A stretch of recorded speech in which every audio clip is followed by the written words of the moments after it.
Descubra a história que se esconde por trás de cada parede. Visite a exposição A Casa e o Tempo no Centro Cultural de Macaé. Esta mostra oferece uma viagem pela arquitetura e memórias da nossa cidade, destacando momentos importantes, desde a sua fundação até os dias atuais. A exposição é uma oportunidade única para conhecer mais sobre a história local e valorizar nosso patrimônio cultural. Uma viagem pela arquitetura e memórias da nossa cidade. A exposição A Casa e o Tempo está aberta ao público de segunda a sexta-feira, das 9 às 12 horas e das 13 às 17 horas. A entrada é franca e o conteúdo é acessível a todos, incluindo crianças e pessoas com deficiência. Venha explorar e se encantar com as histórias que moldaram Macaé.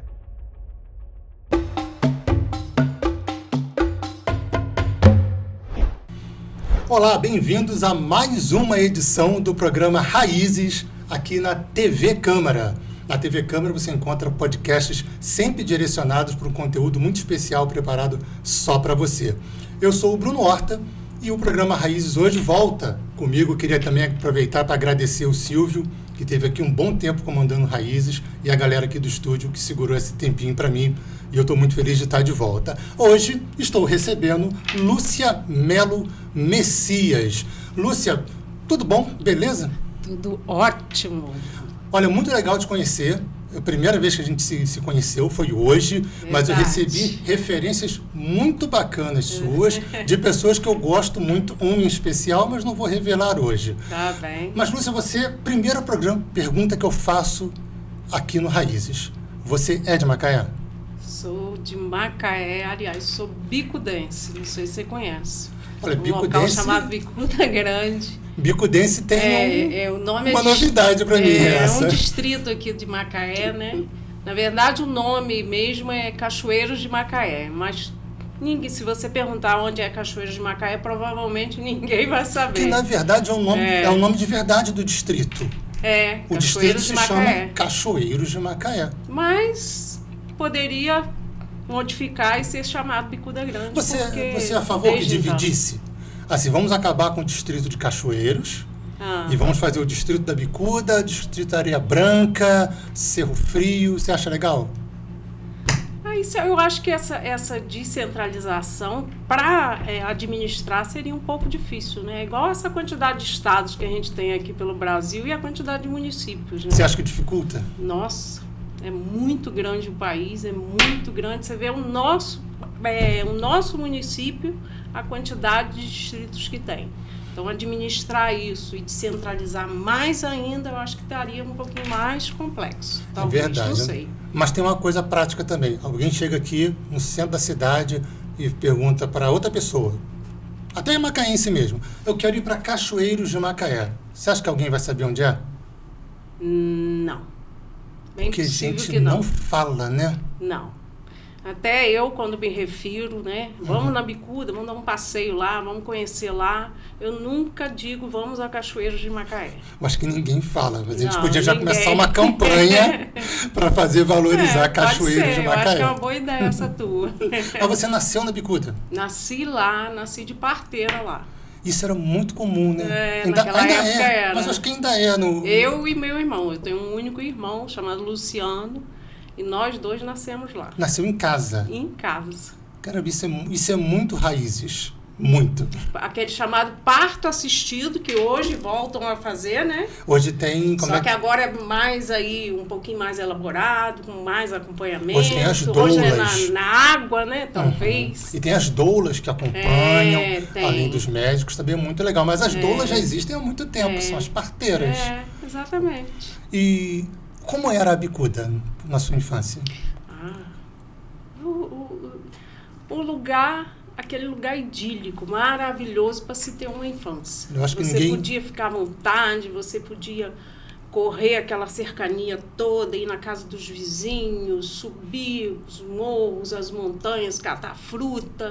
Você podia fazer tudo. Ir aos rios, às cachoeiras, sozinhos praticamente, né? Hoje a coisa já modificou bastante com essa modernidade, com a urbanização que foi feita, né? O asfalto... Muitas vezes o é pedido, as acesso pessoas através de transporte pedem. público. As pessoas não pedem que chegue o asfalto, que chegue o ônibus.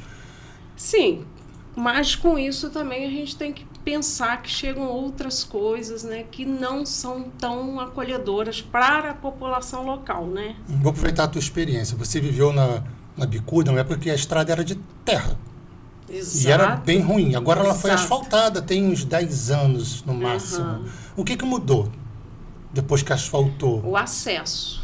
Então, assim, outro dia eu estava ouvindo uma pessoa comentar comigo que era muito ruim ela ser de lá, porque em épocas assim de finais de semanas, ou feriados, ou carnaval, né? O acesso lá era muito grande, inclusive de pessoas que não tinham habilitação. Isso é muito complicado. Porque é mais dificultoso, né, do poder público manter um pouco ali o monitoramento, né? Uhum. Então, tinha muitas pessoas que iam para lá, às vezes, nessa abordagem e causavam alguns problemas, como acidentes e etc. E o acesso fácil, tanto de entrada quanto de saída. Criminalidade. Aumentou. Aumentou. Com certeza. Muito aumentou. Em pouco tempo. Muito em pouco tempo. É um dos grandes desafios do progresso, crescer sem trazer a violência. E os outros distritos mais próximos da Bicuda? Bicuda é grande e Bicuda é pequena, nem te perguntei. Bicuda grande. Qual é a diferença? Você explica pra gente? Então, a diferença não... Primeiro, por que é Bicuda? A Bicuda... Por que o nome Bicuda? Lá tem uma pedra bicuda. Isso. Tá? Uhum. Inclusive, essa pedra fica lá dentro das terras da minha mãe. É mesmo? Que maneiro. Que legal. Uma divisão que temos lá, e uma parte está no meu tio, que é irmão do meu pai, e uma parte na minha mãe. Entendeu? É a pedra chamada Bicuda? Pedra, é uma pedra. Imensa? Imensa, não sei se você já viu. Conheço. Eu conheço Cerro Frio. Conhece, eu vou né? lá pra cima. E maravilhoso aquele local, Adoro. né? E você passa em frente à pedra Bicuda, quando você passa ali em Exato. frente à escola, e vai em direção à Exato. cachoeira, vai por ali. Então, outro dia também me perguntaram sobre essa questão do nome, tá? Uhum. Mas existe muita dúvida relacionada a isso. Mas acredito que possa ter, sim, ligação com a pedra. Não, é exatamente isso. É a pedra. É a pedra. E a Bicuda é pequena porque tem uma outra bicudinha. Quando quem chega ali em frente ao posto de saúde vai para a esquerda, ali a Bicuda Exato, é pequena. Bicuda é pequena. E tem uma pedra parecida. Não é a mesma pedra, uma pedra parecida. Aí virou Isso, Bicuda pequena. Exato. Mas aí você cresce, né, na Bicuda, mas precisa estudar. Exato. Como é que você faz? Como é que resolve isso? Então, aí meu pai resolveu, né, meus avós, meu pai, resolveu se deslocar para essa área urbana para que nós pudéssemos ter acesso à educação. Muda todo mundo junto? Porque não tinha, né? A gente, a partir dos 7 anos, a gente começa a estudar aqui em Macaé. Aí você estuda onde? Qual aqui, escola? São José, não sei se você conhece. Conhece aqui pertinho, aqui perto do lado. Dona Letícia. Dona Letícia não, mas a escola sim. Letícia Peçanha. Que é nome de escola hoje. Mas era diretora, uma pessoa não tive o prazer. Conservadora, rigorosa. Quem estudou com ela sabe. Maria Letícia Peçanha. Não, Letícia. Letícia Peçanha. Que é o nome da escola. Hoje, né? Hoje. Ela já faleceu há muitos anos. Porque o São José... Acho até que o esposo dela está vivo, o seu Arthur, que tem uma loja de artigos religiosos ali na Avenida Rui Barbosa. Você podia trazer ele aqui no programa, será que ele viria? Eu não sei. Depois eu pego essa dica. Possivelmente ele nem sabe quem eu sou, não me conhece. Ah, não? Né? Não. Mas estudei com ela. E deve ter sido tão importante ela que virou nome de escola. Muito importante. Muito amorosa, apesar de ter um rigor, né, que a escola naquela época, né, uma escola com princípios católicos, mas mesmo assim ela era muito amorosa, tanto é que quando eu saí de lá ela se derramou em lágrimas que a gente ia sair, entendeu? Mas enfim. Mas, Lúcia, a educação naquela época tinha essa característica. E você falou um ponto muito importante, era bastante católica, né? Muito. Mas era geral. Acho que era uma coisa cultural. Até porque a Igreja Católica, né, era muito preponderante naquela época. Né? Sim. Depois, o protestantismo que foi sendo... Cresceu e ocupou o espaço dele. E ocupou um espaço bem maior. não tem nada de errado nem de certo, é só o que aconteceu. Só o que aconteceu. E você sai de lá para fazer o segundo grau. Fiz segundo grau. Matias Neto, deixa eu tentar adivinhar. Não. Parte aqui, né? Que eu comecei aqui, depois eu fui para o Luiz Rite, que na época era um colégio estadual, mas muito bem colocado dentro. Inclusive você tinha que fazer prova, né, para ter acesso ao colégio estadual. Eu sou dessa época também. Quando eu morava no Rio, eu fiz prova para ir para o segundo grau. Estudei lá, passei por lá. Hoje, graças a Deus, o acesso é para todo mundo, né? Porque tinha uma galera que não passava nos colégios mais importantes, ia procurar outras opções e às vezes parava de estudar. É verdade. E ia trabalhar. É verdade. Mas felizmente mudou. E você faz algum segundo grau técnico? Ou fez geral? O antigo lembra do normal? Que era professora, não é isso? Você fez o normal. Mas não tinha muita opção, tinha? Na verdade, eu sou de uma época em que você tinha que ter uma carreira de mulher, né? Vamos dizer assim, né? Sim. Então a sociedade enquadrava a mulher ali nesse quadrado, né? Você vai ser professora, que ser professora é coisa para mulher, né? Ou vai ser secretária. Ou secretária, ou vai casar e ter filhos e pronto. Então, naquela época era o normal, né? Chamado normal, era frequentado, inclusive, só por mulheres, eu lembro. Pelo menos na minha sala não tinha nenhum homem. Mas você se forma no curso normal, mas não atua? Não. Não era para mim, não. Em que momento vem a faculdade na sua vida? Então, meu pai, na época, ainda estava ali numa situação financeira não muito boa. Não sei se você recorda, mas para você estudar, você teria que sair da cidade, né? Para fazer nível superior, era Campos, né? Rio de Janeiro. Campos, Rio de Janeiro, Niterói. Então, você tinha que arcar ali com transporte, né? Alimentação, aluguel, né? Em algumas situações. E se fosse uma faculdade privada, ainda tinha mensalidade. Na época, então, meu pai sempre fez muito, apesar de não ter estudado, ele fazia muita questão que a gente estudasse, tá? Se sacrificava por isso. Exato. Então, eu fui fazer a antiga Faculdade de Filosofia, Ciências e Letras de Macaé. A FAFIMA. A FAFIMA. Eu estudei lá. Estudou? Também fiz História. Eu fui fazer Literatura em Inglês. Que bacana. Difícil demais. Em inglês. Difícil demais. Aí fiz, quando eu estava por terminar, eu fiz um novo vestibular, porque já havia em Macaé a Universidade Federal Fluminense. Não sei se você lembra. Começou a funcionar numa escola municipal ali junto a... No Cira Pimentel. Isso, exatamente. Começou a funcionar ali. Eu já estava no meio da contabilidade, já trabalhava, inclusive, né? Já tinha um pouco da parte prática. Fiz o vestibular, passei. Para? Ciências Contábeis. Aí que você até falou antes sobre a contabilidade na sua vida. Eu ia te perguntar como é que a contabilidade entrou na sua vida. Então foi nessa transição. Foi nessa transição. E você se apaixona pelos números. É um dos equívocos sobre a minha profissão. Geralmente, olha, tem duas coisas. Primeiro, conta a sua profissão. Quando eu digo sou contadora, tem duas coisas que eu ouço das pessoas com grande frequência. Isso, essa besteira que eu falei agora. Não digo que é uma besteira, mas geralmente, não, porque é o que geralmente pensa, as pessoas pensam assim, olham para mim e dizem assim, entende tudo de número, de matemática, né? Matemática, você mesmo, sabe tudo, é contigo né? mesmo. A segunda coisa estou com um probleminha no meu imposto de renda. Também. Era a segunda pergunta. Mas é muito mais do que isso, contabilidade. Muito mais. Contabilidade é gestão. É gestão. E como é que você se apaixona por gerir empresas que não são suas? Eu tenho a minha empresa hoje, né? E também faço a gestão de outras empresas, entendeu? Então, é uma coisa apaixonante. Que você vê a evolução da empresa, a evolução até do empresário, né? Que ele chega, às vezes, muito acanhado pra gente. Eu acho que eu vou abrir um negócio, não vou abrir, eu quero, mas não sei, né? E depois ele potencializa, ele cresce, ele aumenta, ele se destaca, né? E cria aquela empresa, né? E você sabe que no Brasil, né? Outro dia eu estava lendo o Instituto Brasileiro de Planejamento Tributário, ele divulgou que no país nós temos 764 normas publicadas por dia útil. Isso é incumprível, né? Inventei essa palavra, senão dá para você cumprir isso. Decretos, medida provisória, e esses tantos, emendas, tudo, tá?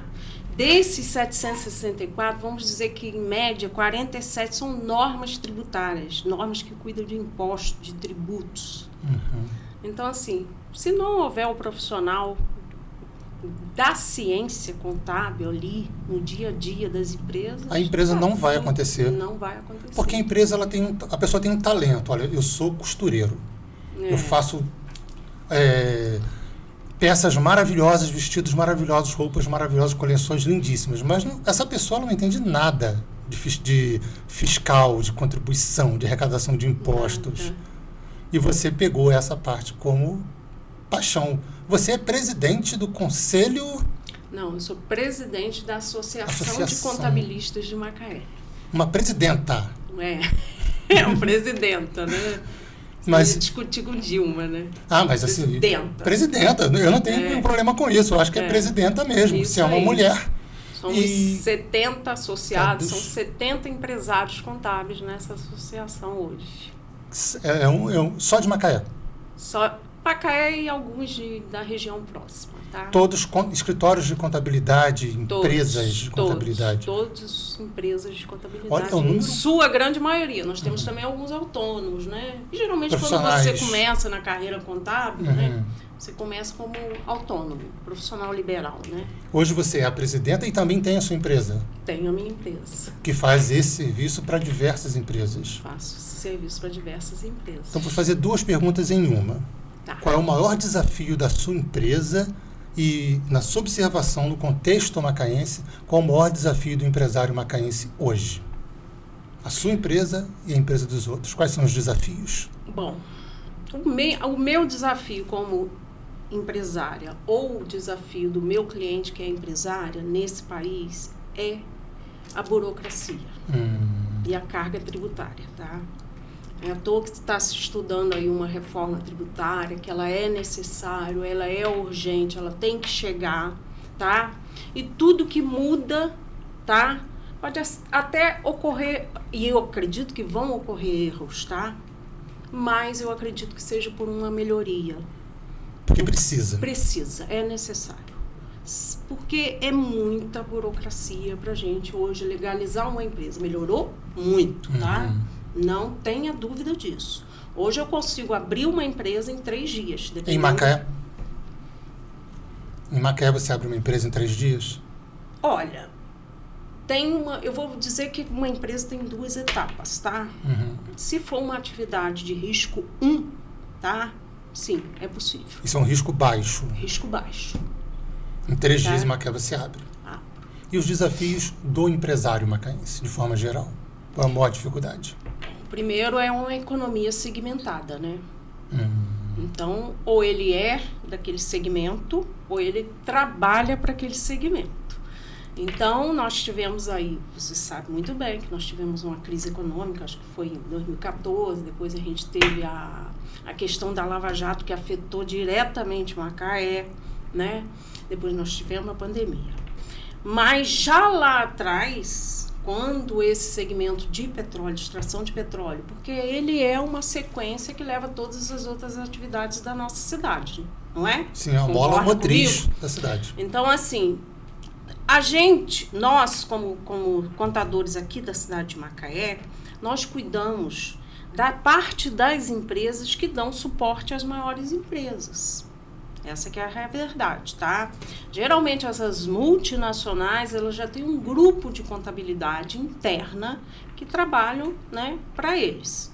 Então, nós fazemos o que circunda, o que está em torno, né? E a gente viu que, quando esse segmento de petróleo foi abalado, né, principalmente com a Lava Jato ali, esse todo parece que foi um efeito cascata. Muitas empresas tiveram que recuar, muitas empresas quebraram. E elas não têm, porque o empresário, é um dos problemas do empresário, tá? principalmente desses que têm pequenas empresas, é não se estruturar, não criar reserva para um momento ruim, para uma contingência. Que a gente não faz nem em casa, né? Isso a gente não faz nem em casa, exatamente. Mas seria uma regra, mas seria uma regra poupar para poder usar. Poupar e fazer as reservas. Isso, né? Não aconteceu no mercado Pode macaense. acontecer, então vou manter minha reserva e quando chegar eu vou estar preparado. Macaé não fez isso. Macaé não, as empresas macaenses não fizeram. As empresas de Macaé não fizeram, tá? E quando vai cortar gastos, cortar custos, acaba cortando os serviços auxiliares, como eles acham que é auxiliar, que é a contabilidade. Primeiro vem a escola do filho, primeiro vem a mensalidade da casa dele, primeiro vem tudo isso, o plano de saúde, entendeu? E ele coloca lá, no finalzinho, os serviços honorários contábeis. Mas, Lúcia, quando as empresas começam a entrar nessa crise, elas começam a pensar em cortar gastos, cortar custos, e a contabilidade é afetada nesses cortes? Olha, sim, tá? A precificação dos serviços de contabilidade, né? Aliás, precificação de modo geral, tá? Não só dos serviços contábeis. Elas modificaram muito. A pandemia, ela acelerou uma coisa no Brasil chamada mundo digital, né? As pessoas que não podiam estar presencialmente, elas começaram a prestar serviço e trabalhar no mundo digital. Então, hoje, o que há dentro da nossa profissão, e eu acho que de muitas outras, tá? Não é só a nossa. Que é esse mundo, essa interação daquele profissional que mora lá no Tocantins, tá? Conseguir prestar serviço aqui na nossa cidade. Assim como nós que estamos aqui também temos que pensar positivo. Mas podemos prestar serviço lá em Tocantins. Mas favorece grandes grupos, grandes empresas que tenham muitos tentáculos para poder pegar mercado. Favorece, mas nós temos hoje, entendeu, um trabalho na nossa classe de valorização, de apoio tecnológico, de network, de seminários, né? Aqui em Macaé mesmo, através da Amacom, que é a minha associação, onde nós trabalhamos isso, que é de apoiar e crescer esse movimento, tá? Você considera, Lúcia, que o ramo de contabilidade em Macaé é um ramo moderno, informatizado? Estamos caminhando para isso, tá? Até porque o mundo obrigou a gente a isso. E quem não se moderniza... Hoje você tem uma sede, só para você ter um exemplo, desculpa te interromper. Nada. Hoje você tem uma sede, né? Anteriormente você tinha que ter uma sede, uma empresa para você receber o seu cliente, né? Todo o tempo. Hoje, praticamente, não há essa visitação do cliente à empresa contábil. Ele não vai mais, tá? Ele não precisa estar lá. Até porque ele não entende nada do que está acontecendo. Exatamente. Ele não entende muitas coisas, mas ainda que ele precise, entendeu? Hoje a assinatura é digital, é eletrônica. Então, assim, você não precisa estar lá para você ser o meu cliente. Você tem liberdade para trabalhar nas suas operações. E isso é bom, tá? Você vai cuidar do seu negócio, eu vou cuidar da burocracia para você. Entendeu? É o exemplo do talento. Cada um tem o seu talento, cada um cuida das suas coisas. Como é que você considera a contabilidade em geral em Macaé, comparado com cidades da região? A gente está um pouco à frente, a gente é uma referência? Com certeza. Com certeza. A gente tem tido um canal aberto muito bom com o poder público. Isso é bom. Excelente, tá? Fizemos, inclusive, um evento aqui em maio, lá na Câmara Municipal, com apoio, né, do nosso excelentíssimo prefeito, né, e também do presidente da Câmara. Inclusive, ele é contabilista, né? É mesmo, eu não sabia. O presidente Cezinha? Não, nosso prefeito, o Elbert Rezende. Ele é contabilista? Sim. Olha, eu não sabia. Sim, Pensei que ele é advogado. tirou o CRC, que é o nosso... Conselho Regional de Contabilidade. Isso.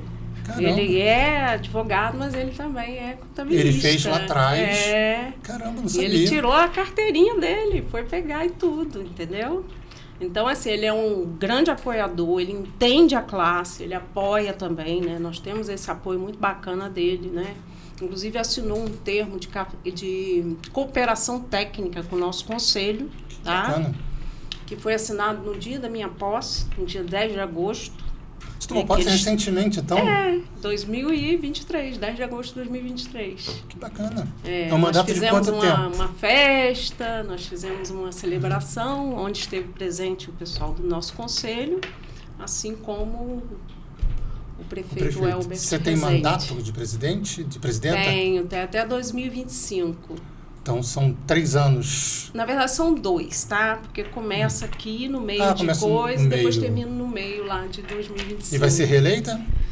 Quer? Vamos ver, sabe? É um serviço voluntariado, sabe? A gente faz mesmo, é por amor. É a profissão. Lúcia, a gente está chegando mais ou menos no final já do nosso programa. Tá ótimo. Que é muito bacana, estou adorando te conhecer e também entender esse mundo que a gente acha que é mestre em matemática, não é nada disso. Né, não. É mestre em gestão. Nem dou jeitinho em imposto de renda, hein? Não dá jeitinho. Não dou. Só profissionalmente. É o meu trabalho. Porque eu queria entender 2 momentos de crise que a gente viveu na cidade como um todo, que você falou muito bem. Você falou do momento da Lava Jato e do momento da pandemia. Onde a gente ficou mais afetado durante esses 2 momentos e como é que a gente se recuperou desses 2 momentos tão difíceis economicamente, contabilmente, apresentando resultados. Como é que foi a diferença desses momentos e como é que a gente saiu dessa? Então, eu vou falar da minha profissão, vou falar do meu meio, tá? A gente tinha, né? Não sei se você lembra, os decretos que consideravam atividades essenciais, Sim. né? Não sei se você lembra disso. Lembro. Nós, como contabilistas, nós não fomos considerados a nossa atividade como essencial, tá? Mas, se você pensar que um médico, tá? Que é um profissional essencial, né? Naquela época, né? As atividades médicas, tá? Ele não iria dar continuidade sem que ele recebesse nenhum suporte financeiro. E quem elaborava o suporte financeiro para chegar até ele não era outro senão um contabilista. Sim. Você não ia receber seu pagamento se não houvesse uma folha de pagamento para que fosse. Nós passamos por grande dificuldade, porque nós ainda não estávamos preparados para oferecer de casa o suporte que a população precisava. Tá? A gente tentou, inclusive, modificar isso, considerar a nossa atividade essencial, o conselho tentou, entendeu? Então, a gente tinha que trabalhar mais ali na... Eu mesma tive se virando ali nos 30. Formas que vocês nem sabiam como fazer. De forma que não sabia, tá? E, economicamente, me surpreendeu o seguinte. Houveram segmentos que cresceram surpreendentemente na época de pandemia. Por exemplo? A área médica foi uma coisa louca. Verdade. A área médica foi uma coisa louca. Não só o público, o privado também. O medo de ir pro metro quadrado lá dele, entendeu? E dormir lá na horizontal para sempre. Nossa. Abalou todo mundo. O pessoal gastou o que tinha e o que não tinha com a área médica. Então, essa área cresceu muito. A área de esporte me surpreendeu, aquele ciclismo, aquela coisa bacana que você via, não sei se você lembra. Sim. E quanto que cresceu aquele segmento, né? E era um segmento que até podia ser trabalhado posteriormente, né? Ter fomentado ali várias atividades em torno disso, né? Você percebeu isso numericamente? Numericamente. Você via isso, né? TI, né? Eu tive clientes de TI que não tinham sossego. Por quê? Se você foi para dentro da sua casa e você tinha que ficar lá, você tinha que se manter em contato, né? Sim. Então, foi um segmento que, decolou, né? Decolou. Você não achava mais profissional dessa área para fazer uma manutenção, quer dizer. Então, dentro da minha área, foi o que eu mais observei. E ali você viu o que era realmente aquele empresário. O que efetivamente foi aquele empresário que segurou, que tinha reserva, né? Segurou e aguentou esse abalo na economia. E tinha aquele outro empresário que decolou e tiveram outros que fecharam as portas, infelizmente. Lúcia, eu estou muito impressionado com uma visão de sociedade que a gente não tem e que é muito particular do segmento e que enxerga o município por outros olhos e com lentes muito bonitas. E muito bacana receber você aqui. Infelizmente, já estão aqui gritando que a gente tem que terminar. Tá bem, né? Tá Mas, ótimo. Olha, adorei te conhecer. Eu achei muito bacana, aprendi muito. E eu tenho uma regra aqui no Raízes. Qual é Porque a regra? eu sou professor de história. Né? Então, estudei história um pouquinho e aprendi... Uma das coisas que eu aprendi na história é que a história nunca termina. A história não tem fim. É uma expressão tipo... Fim da história é uma expressão sem sentido. Então, nossa história não termina aqui.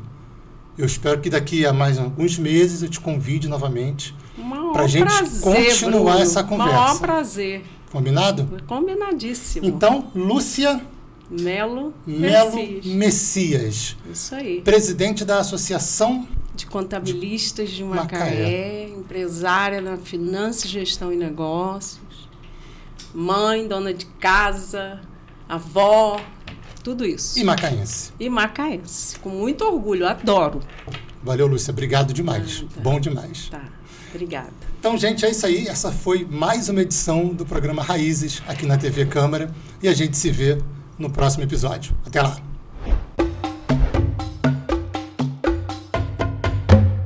Descubra a história que se esconde por trás de cada parede. Visite a exposição A Casa e o Tempo no Centro Cultural de Macaé. Esta mostra oferece uma viagem pela arquitetura e memórias da nossa cidade, destacando momentos importantes, desde a sua fundação até os dias atuais. A exposição é uma oportunidade única para conhecer mais sobre a história local e valorizar nosso patrimônio cultural. Uma viagem pela arquitetura e memórias da nossa cidade. A exposição A Casa e o Tempo está aberta ao público de segunda a sexta-feira, das 9 às 12 horas e das 13 às 17 horas. A entrada é franca e o conteúdo é acessível a todos, incluindo crianças e pessoas com deficiência. Venha explorar e se encantar com as histórias que moldaram Macaé.